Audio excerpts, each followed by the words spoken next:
İndi daha sualların davamına baxırıq. 4 amonyak molekulunda neçə azot, neçə hidrogen atomu var? Əvvəlcə 4 amonyak molekulu yazıram. 4 amonyak molekulu. Yəni, belə deyək də, sən 4, əgər çalışırsansa 4-ü baxma. Amonyak molekulunu yaz. Amonyakda bir amonyak molekulu sayılır bu. Yəni, qabaqda əmsal yoxdursa, bu 1 deməkdir. Bir amonyak molekulunda baxırsan ki, 1 azot var, 3 hidrogen. İndi sən bunu 4 dəfə təkrar yazanda, hər birini 4 dəfə artırasan da, 4 azot olacaq, 4 dəfə də 3, 12 hidrogen atomu. Və yaxud mən yenə deyirəm, qabaqda duran molekul sayıdır. Həm də əmsalın göstərir. Qabaqda duran həmişə sayı tapılanda vurulur saya. Azot 1-dir, 4-ü 1-ə vuranda 4, 4-ü 3-ə vuranda 12. Yəni, sayda yeri, say harda yazılır? Bunu yenə deyirəm, sağ aşağıda say yazılır, sol aşağıda proton. Bu oldu bizim birinci sualımız. Şimdi keçid alaq ikinci suala.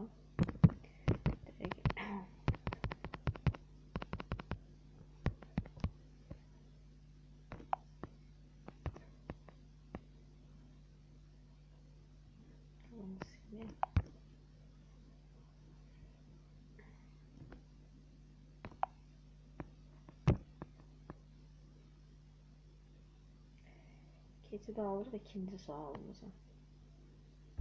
Eyler-Venn diaqramında kimyəvi birləşmə bir tərəfdədir, qarışıq bir tərəfdədir və ortaq onların oxşar xüsusiyyətləri də ortada, yəni ikinci. Həmişə rəqəmlərə də baxın, birinci, ikinci, birdən çaşıb biri yazırlar, ikini bu qırağa yazır, üçü ortaya. Həmişə maksimum diqqətli olun ki, ortaq xüsusiyyətin nömrəsinə diqqətlə baxın.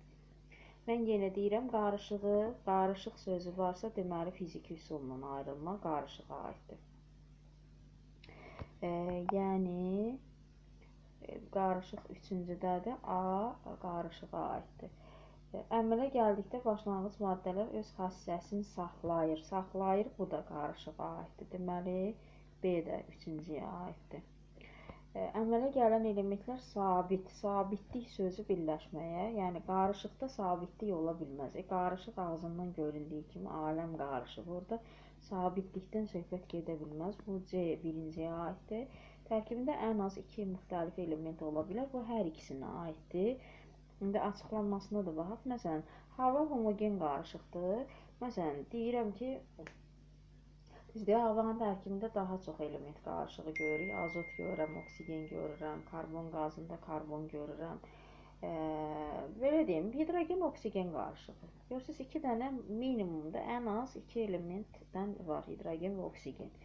Kimyəvi birləşmədə, məsələn, dəm qazı, yazıram CO. İçində ən aşağısı 2 element ola bilər. Ona görə də C, D, B, A. C variantı uyğun variantdır. Keçirəm 12-ci məsələyə. 80 ml suda, yəni sənə veriləni burada qeydiyyatını apar. 80 ml suda sənə deyir 24 duz həll eləyəndə məhlulun, doymuş məhlul alırsan.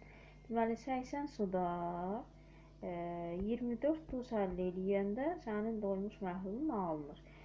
İndi sənə deyir ki,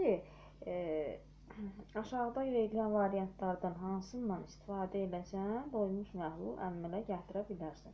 Sənə nə verir? Burada verir ki, 40 suda 10 qram duz həll elə. Sən 80 suda əgər 24 həll eləyirsənsə, 40 suya, yəni bunun yarısı qədər, suyun altında həmişə suyu 80 nəyə aiddir? Diqqətli olun uşaqlarda, kör-köranə 80 baxırsan ki, sudur, deməli suyun altında A variantındakı 40 da sudur, suyu yazırsan. Görün 40 suya mənim nə qədər duzum? Baxıram ki, 80-də 24-dürsə, deməli 40-a 12. Burada da sənə verib 10. Deməli A variantı getdi. İndi 80 suya 24 duzdursa, baxaq görək 100 suya nə qədər? Yəni, burada 100 su yazsam, yenə suyun altında.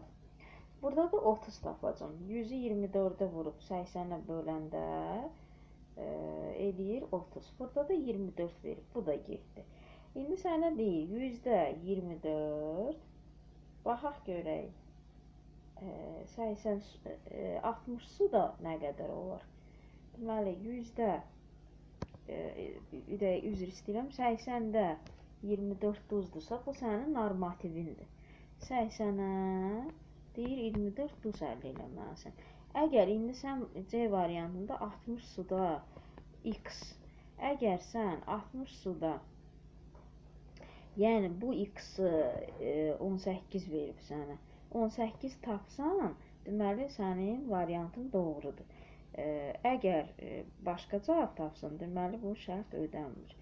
İndi 60-ı vurub 24-ə bölürəm 80-ə, həqiqətən də burada tapanda görürsən ki, 18-i tapdın. Deməli, C variantı ödəyir. Belə deyim də, başlanğıc veriləni yazın, 80 suda 24 duz. İndi aşağıda variantlarda deyir 60 suda, tap. Əgər tapdığın rəqəm, buradakı rəqəmlə üst-üstə düşürsə, bu sənin variant. Düşmürsə, deməli o variantdan vaz keç, belə deyək. İndi D variantına baxaq. Yenə 80 suda 24-ü yaz. İndi burada sənə D variantında 50 su. Bura yaz 50. İndi mən bunu silsəm bütün sual silinir deyə, ona görə bura 50-də tapaq görək nə qədər eləyir. 50-ni vururam 24-ə, bölürəm 80-ə. Bu da eləyir 15. Mənə də burada verib 14. Deməli, D variantı da getdi. Burada doğru variant C variantı tapılır. İndi burada izotop məsələsi var. Kütlələr verilib. Birinin kütləsi 70, digərinin kütləsi 72 və ortaq kütlə verilib 70,6. İndi gəlin bu məsələni, mən yenə deyirəm, xaç üsulu deyirlər, həm də çarpaz üsul da deyilir buna. Bir də baxaq, ortaq qiymət ortada yazılır və o verilən izotopların kütlələri isə kənarda yazılır.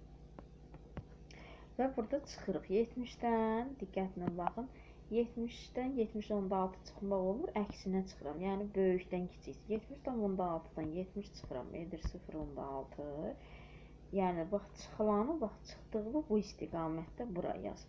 72-dən 70,6 çıxıram, neçə qalır? 1,4. 14-ün 6-ya ixtisar gedir də, bunları tam rəqəmə gətirsin. 14-ün 6-ya, o da ixtisar gedir 7-nin 3-ə. Deməli, doğru variant 7/3 A variantı burada. İndi keçid verək növbəti sualımıza. 14-cü sualı keçməmişik. 15-ci suala baxırıq. 15-ci sualda A və B atomlar üçün hansı ifadələr doğrudur? Kənarda göy nöqtələr elektrondur. Çünki elektronun mərkəzdəki o nüvənin içinə girişi, belə deyim də, yasaqdır. Necə də, lori dildə deyim. Yəni, mərkəzdə nüvədə yerləşir proton və neytron. Proton sayı da çöldə olan elektron sayı ilə bərabər olmalıdır. İndi baxaq görək, protonları saysaq, proton bənövşəyi rəngdə verilib. A-da saysaq, 6 dənə proton görürəm. Həqiqətən də çöldə də 6 proton var. Proton elektronun bərabərdir. Neytronu saysam, 1, 2, 3, 4, 5, 6 dənə də neytron var. Deməli, bu A elementinin 6 protonu var, 6 neytronu var. Deməli, kütləsi 12-dir. İndi B elementinə baxıram. B elementinin 6 protonu var, 6 elektronu var. Göyləri sayıram, 6 elektron. Mərkəzdə indi bənövşəyi olanlar P yazılıb. O da 6-dır. Deməli, 6 protonum var. Neytronu sayanda bozlar neytrondur. 3, 6, 7, 8. 8 neytrondur. Bu da eləyir kütləsi 14. Və deyir ki, A-nın kütlə ədədi B-dən böyükdür. Xeyr, A-nın kütlə ədədini 12 tapdım. Çünki protonun üstünə neytron gəldi, 12 elədi. B-nin kütlə ədədini 14 tapdım.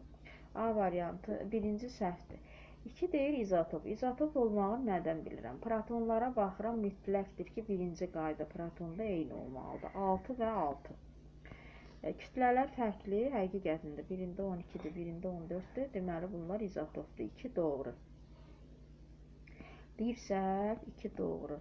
3 elektron quruluşları eynidir. Bəli, elektron sayları eynidirsə, elə quruluşları da eynidir. 2 və 3 C variantı doğru variantdır.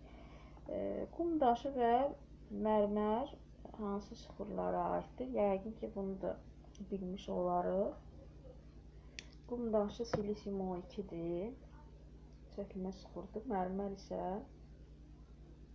ən sonda baxdığımız sıxırdır. Metamorfik sıxırdır. Çökmə və metamorfik B variantı.